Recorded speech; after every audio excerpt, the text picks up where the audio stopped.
Yes. Go ahead, James. Go ahead. Thank you, Kareem. I want to ask about the president's tumble that he took on the stage in Colorado the other day.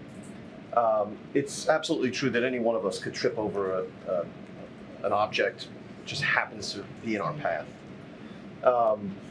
Nonetheless, we've all observed the difficulty this president has in certain settings.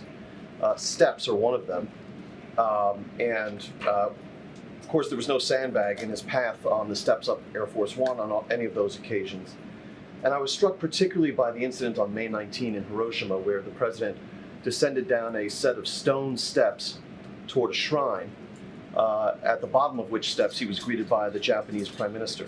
And if you look at that footage, the president slipped and caught himself on those steps. And as he greeted the Prime Minister, you could even see on the president's face pursed lips as if to say, this was a close one.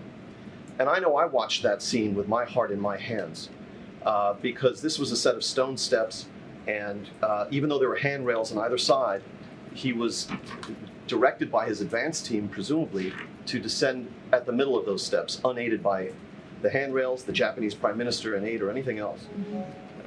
And that could have been really catastrophic. And so my question to you is whether this whole series of incidents has led the White House Chief of Staff to direct some kind of review of the advance procedures that are employed on behalf of this, the nation's oldest president.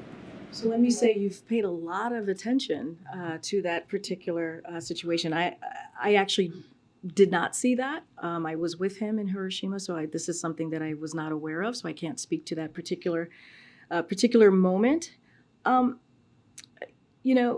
Here's what I will say. This is a president,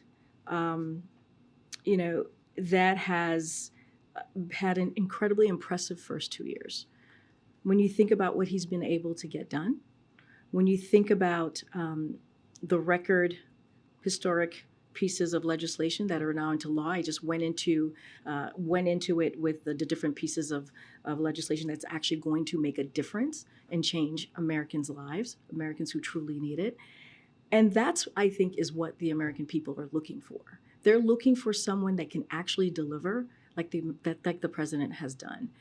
And even last week, when you think about the budget negotiations, you heard from Republicans, congressional Republicans, ranging from the right MAGA and members to Speaker McCarthy, emphasize the president's smarts and capabilities in making sure that there was a bipartisan, reasonable, common sense piece of legislation, a fiscally responsible piece of legislation that is going to help American families. And so you see him again and again and again over the past few years deliver, whether it's 2020, where people underestimated him and he got that done, whether it's 2022, again, when people underestimated, got that done, whether it's this budget agreement, he got that done. And I think that is the most important thing that the Americans are going to care about and that Americans are going to look to.